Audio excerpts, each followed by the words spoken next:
সব রয়েছে সব রয়েছে।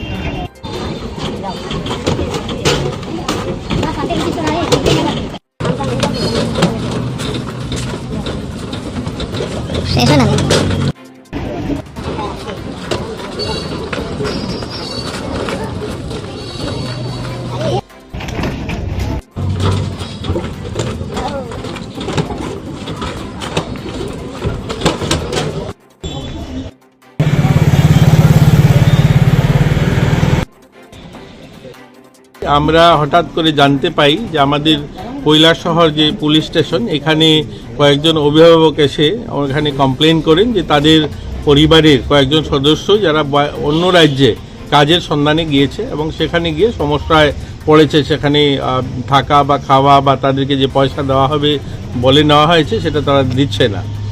আর উনি যখন আমার সঙ্গে সম্পর্ক করলেন এবং আমাদের লেবার দপ্তরের আমরা সেটাকে খুব শীঘ্রই আমাদের অফিসার যারা আছেন এই জেলাতে তাদের সঙ্গে যোগাযোগ করি এবং ওনাদেরকে নির্দেশ দেওয়া হয় যে আমাদের শ্রম দপ্তর এবং আমাদের পুলিশ প্রশাসন সহ যৌথ উদ্যোগে এই সেখানে টিম পাঠানো এবং আমি চিঠি লিখে সেখানকার অরুণাচলের যিনি শ্রমমন্ত্রী আছেন ওনাকে এবং আমাদের কমিশনার যিনি আছেন লেবার কমিশনার ওনাকে চিঠি লিখি এবং বারবেলি কথা হয়।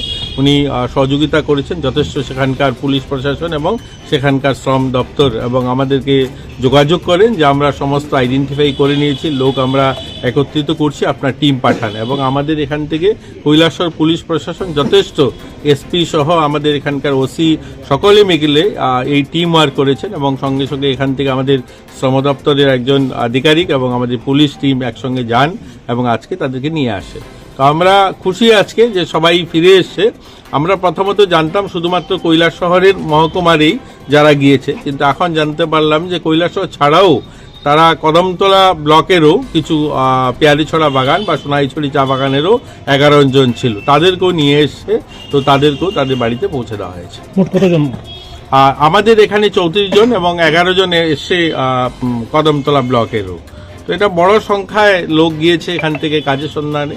দেখুন, কাজ করতে পারে সারা দেশ জুড়েই, আমরা কাজে বাইরের শ্রমিকরাও আসে এখানে, এখানকার শ্রমিকও যায়, কিন্তু যাওয়ার আগে আমাদের শ্রম দপ্তরের মাধ্যমে বা যেখানে যাচ্ছে সেগুলো খোঁজ খবর নিয়ে গেলে ভালো, গিয়ে সমস্যায় পড়েছে। তো যাই হোক, পুলিশ প্রশাসন এবং আমাদের শ্রম দপ্তরের আধিকারিকগণ খুব ভালো কাজ করেছে, খুব শীঘ্রই এদেরকে আবার বাড়ি পৌঁছে দেওয়া সম্ভব হয়েছে।